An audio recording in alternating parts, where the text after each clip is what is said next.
Hey guys, tonight we descend into the lavish, absurd, and occasionally unsanitary bedrooms of medieval royalty, where power, lust, and absolutely no concept of boundaries collided in spectacular fashion. So before you get comfortable, take a moment to like the video and subscribe.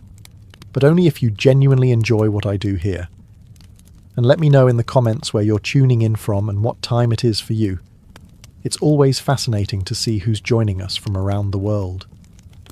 Now, dim the lights, maybe turn on a fan for that soft background hum, and let's ease into tonight's journey together.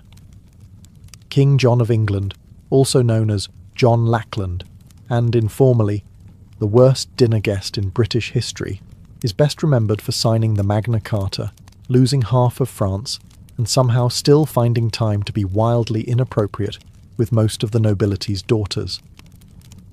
John's reign, 1199 to 1216, was a masterclass in how not to behave in public office. Politically, a disaster. Personally, somehow worse. John didn't just take lovers, he took them. He was notorious for kidnapping noblewomen, imprisoning them in royal castles, and entertaining them until they were either married off elsewhere or conveniently forgotten. His favourite technique for breaking up powerful families wasn't battle. It was seducing the wife, alienating the husband, and then charging him double taxes. Efficient.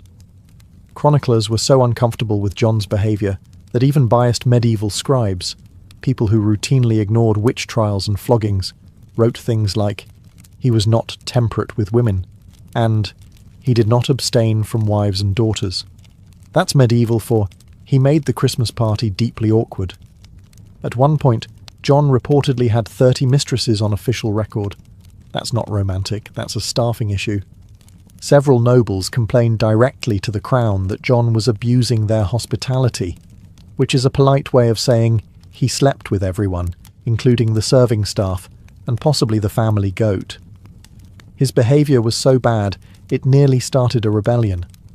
Not because of taxation or war, but because half the barons were afraid to leave their wives unattended during royal visits.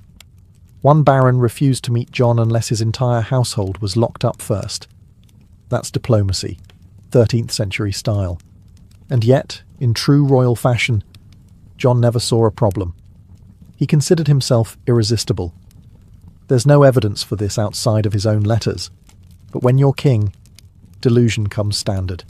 In the end, King John left behind a kingdom in turmoil, a legacy of distrust, and possibly several children no one talked about at